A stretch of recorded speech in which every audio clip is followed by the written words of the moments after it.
दोस्तों, आज की मेरी कहानी है बधाई। परमिला जी मंदिर से घर आई तो दरवाजे पर पहुंचते ही वह गुस्से से चिल्लाती हुई बोल पड़ी, बहू, यह कौन है? किसके साथ तुम बैठकर हंसी मजाक कर रही हो? अरे मैं जरा सा मंदिर क्या गई, तुमने तो पराये मर्द को घर में घुसा लिया। उनकी बहू सरला सकपका गई और झट से उठकर खड़ी हो गई। वह कहने लगी, माँ जी, यह मेरे कॉलेज का फ्रेंड किशोर है। यह यहाँ से गुजर रहा था तो मुझसे मिलने के लिए चला आया। उनकी सास गुस्से में चिल्लाती हुई कहने लगी, हाँ हाँ, मैंने इस लड़के के साथ तुझे एक दिन बाजार में भी देखा था और एक दिन तू इसके साथ आइसक्रीम भी खा रही थी। मैंने तो उसी दिन तुझे कहा था कि तू इसके साथ घूम रही थी, तो तूने उस समय भी यही कहा था कि ये तेरे कॉलेज का फ्रेंड है। अगर ये तेरा फ्रेंड है तो यह हमारे पीठ पीछे घर में क्यों आया? सरला बोलने लगी, माँ जी, इसे क्या पता था कि आप में से कोई घर पर नहीं रहेगा। आपका भी तो मंदिर जाने का प्रोग्राम अचानक से ही बन गया था ना। मैंने तो इसे इसीलिए बिठाए रखा था कि आप घर आ जाओ तो यह आपसे भी मिल लेगा। किशोर बात बिगड़ते हुए देखकर कहने लगा, अरे यार, मैं तो बस ऐसे ही आ गया था। तुम लोग आपस में झगड़ा मत करो, मैं चला जाता हूँ। इतना कहकर वह वहाँ से चला गया।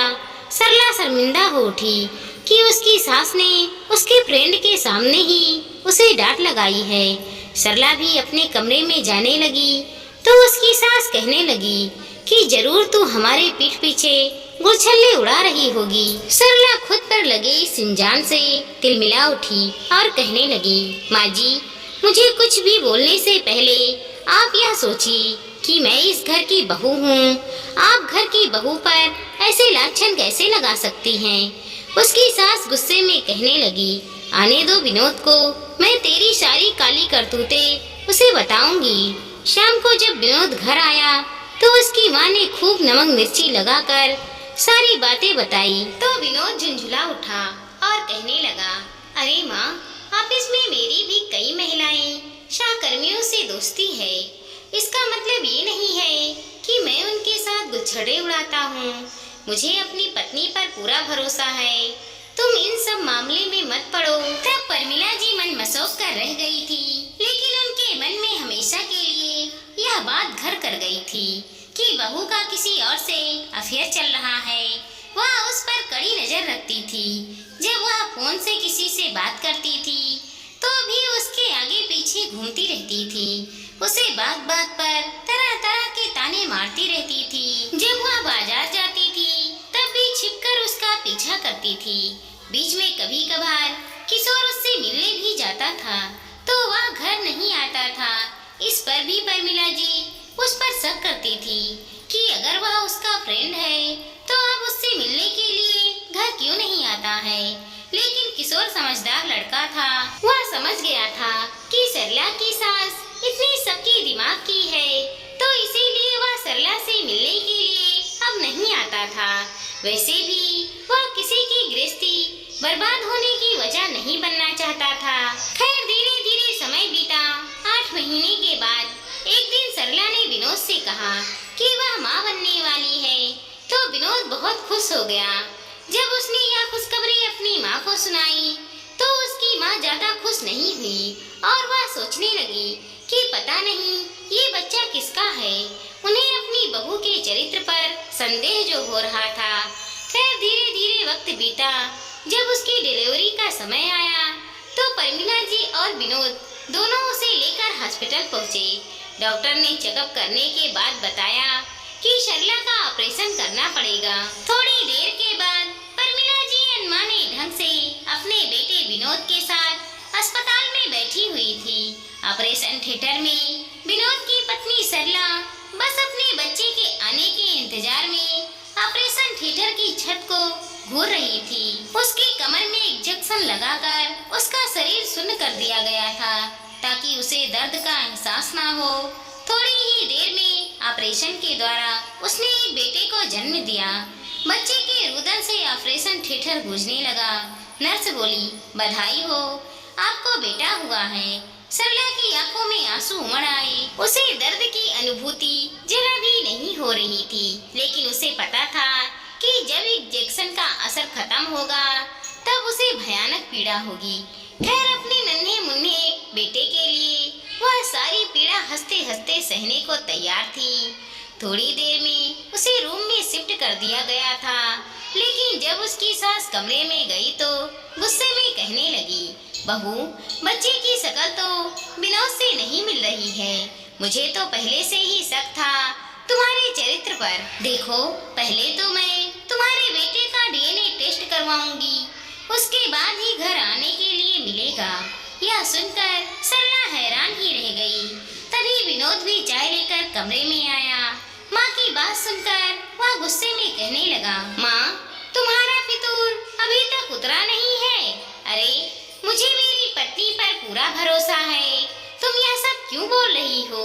परमिला जी गुस्से में कहने लगी, अरे बेटा, तू जानता नहीं है, मैंने किशोर के साथ इसे कई बार बाहर घूमते हुए देखा है। वह हमारी पीठ पीछे न जाने कितनी बार हमारे घर पर आया होगा। उस दिन भी तो मैं मंदिर से जरा जल्दी आ गई थी, तो यह किशोर के साथ बैठकर हंसी मजाक कर रही थी। मुझे तो पक्का शक है कि यह बच्चा तेरा नहीं है। विनोद गुस्से से फट पड़ा और कहने लगा, माँ, भगवान के लिए चुप हो जाओ। हॉस्पिटल में अगर किसी ने सुन लिया तो हमारे परिवार के बारे में क्या सोचेगा? परमिला जी कहने लगी, यह तो तेरी पत्नी को सोचना चाहिए था। तभी डॉक्टर चेकअप के लिए आ गई और सब लोग खामोश हो गए। डॉक्टर ने चेकअप करने के बाद कुछ दवाइयाँ लिख दी, जिसे लेने के लिए विनोद फिर से रूम से बाहर चला गया। तभी परमिला जी फिर से बहू को कोसने लगी। तब सरला का चेहरा एकदम से कठोर हो गया। वह बोली, माँ जी, मेरे चरित्र पर इल्जाम लगाने से पहले आप एक बार जाकर पापा जी की अलमारी में कपड़ों के पीछे जो रिपोर्ट और एक डायरी रखी है वो पढ़ लीजिए। लगता है आप मुझे भी अपने जैसे ही समझ रही हैं। पापा जी की डायरी पढ़ने के बाद भी अगर आपको तसल्ली नहीं होगी तब मुझ पर उंगली उठा लीजिएगा, लेकिन मुझ पर उंगली उठाने से पहले आप जाकर वह डायरी देख लीजिए। उसकी सास हैरान रह गई और सोचने लगी कि मेरे स्वर्गीय पति की डायरी इसे कैसे मिली।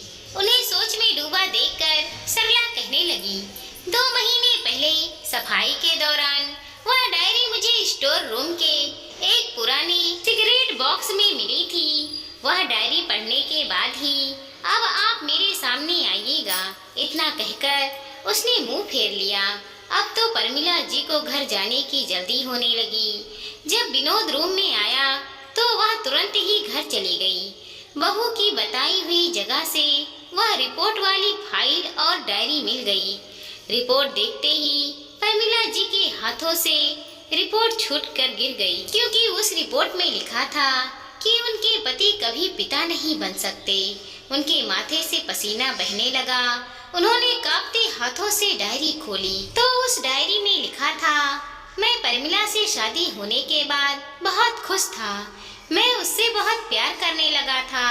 उसकी खुशी देखकर मुझे लगता था कि मेरा जीवन सफल हो गया, लेकिन उसने मेरे प्यार का अच्छा मजाक उड़ाया।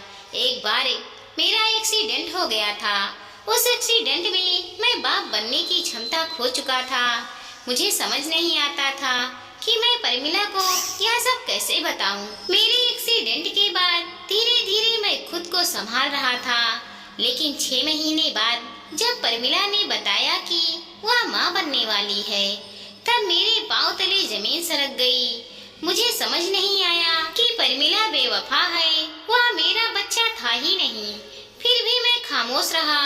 अगर मैं ये बात बाहर लाता तो परिवार में बड़ी बदनामी होती। मेरी माँ को हार्ट की बीमारी थी, वो ये सदमा बर्दाश्त नहीं कर पाती। लेकिन उस दिन के बाद मैं कभी भी पत्नी के करीब नहीं जा पाया।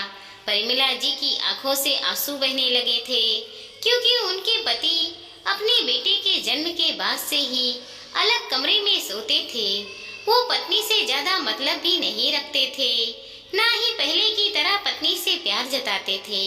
परमिला जी को लगने लगा था कि उनके पति का कहीं अफेयर चल रहा है, इसीलिए वह उन्हें नजरअंदाज कर रहे हैं। जीवन भर वो पति के प्रेम के लिए तरसती रह गई। अपने आंसुओं को पल्लू के छोर से पोंछकर उन्होंने डायरी को आगे पढ़ना शुरू किया। डायरी में आगे लिखा था, परमिला सोचती है कि कहीं मेरा अफेयर चल रहा है, इसीलिए मैं उसके साथ प्यार भरे पल नहीं बिताता हूँ, लेकिन मैं तो उसे देखते ही एक ऐसी अग्नि में झुलसने लगता हूँ कि मुझे उसकी उपस्थिति मात्र से ही घुटन होने लगती है। उसके साथ एक छत के नीचे रहने में ही मेरे जीवन की सबसे बड़ी पीड़ा है। परमिला जी ने डायरी बंद कर दी और वह फर्श पर गिरकर फूट फूट कर रोने लगी। उनकी एक भूल की वजह से उन्होंने अपने जीवन के सच्चे प्रेम को खो दिया था। परमिला जी यादों में डूब गई। एक बार मायके जाने पर उनका पुराना बॉयफ्रेंड उन्हें बाजार में मिल गया। फिर वह उन्हें अपनी बातों में उलझाकर होटल में ले गया और उन दोनों ने मर्यादा की रेखा छिन्न भिन्न कर डाली। उन्होंने उसके बाद भी अपने बॉयफ्रेंड से संपर्क करना चाहा था, लेकिन महीने भर के बाद ही बॉयफ्रेंड की शादी हो गई और उसने परमिला से पीछा छुड़ा लिया। उसके बाद परमिला ने सोचा था कि वो अपने पति के प्रति पूर्ण संपन्न के साथ जीवन बिताएगी, मगर पति तो उनसे बहुत दूर जा चुके थे। उसके बाद तो परमिला जी के जीवन में कभी खुशी के पल आए ही नहीं थे। एक भूल के बाद वह जीवन भर अपने पति के लिए तड़पती रही। शायद यही उनकी सबसे बड़ी सजा थी। अब वो जीवन भर पछताने वाली थी कि उनके कारण उनके पति उनसे दूर हुए। वह बहू के चरित्र पर संदेह कर रही थी, लेकिन उनका खुद का ही चरित्र इतना गिरा हुआ था। अब वो बहू से नजरें मिलाने के लायक ही नहीं रह गई थी। 5वें दिन के बाद जब सरला की छुट्टी हुई और वह हॉस्पिटल से घर आई, तो उनके साथ खड़े विनोद हैरान रह गए, क्योंकि उनकी माँ आरती की थाली लिए खड़ी थी। उस दिन के बाद से बहू पर लाछन लगाना तो दूर, वह बहू से नजरें मिलाकर बात भी नहीं कर पाती थी। विनोद को उनके इस परिवर्तन का कारण तो समझ नहीं आता था। वैसे बस हैरानी होती थी कि अचानक से उसकी माँ इतनी कैसे बदल गई। लेकिन जिस दिन से परमिला जी को पता चला था कि बहू को उनके बारे में सारी सच्चाई पता थी, तब से वो उनसे नजरें मिलाने के लायक भी नहीं रह गई थी। तो भला अत्याचार क्या करती। अब जब तक उनके सांसों की डोर चल रही थी, उन्हें हर पल पछतावे की अग्नि में झुलसना था, क्योंकि उनकी एक भूल के कारण उनके जीवन भर की खुशियाँ जलकर स्वाहा हो चुकी थी। दोस्तों, अपने हमसफर का साथ कभी नहीं छोड़ना चाहिए। एक पति ही है जो जीवन भर अपने साथ रहता है, अपने हर सुख दुख को समझता है। अपने पति को कभी भी धोखा नहीं देना चाहिए, क्योंकि पति को अगर धोखा दोगे तो पति कभी भी मुड़कर आपकी तरफ नहीं देखेगा। दोस्तों, हमारा यही कहना है कि अपने पति के साथ रहें, हमेशा खुश रहें और हर बार पति ही गलत नहीं होता है, कभी कभी पत्नियां भी गलत हो जाती हैं। दोस्तों, हमारी इस छोटी सी कहानी को लाइक करें, शेयर करें और चैनल पर नए हैं तो सब्सक्राइब करें। साथ ही साथ मिलते हैं अगले वीडियो के साथ। तब तक के लिए धन्यवाद दोस्तों।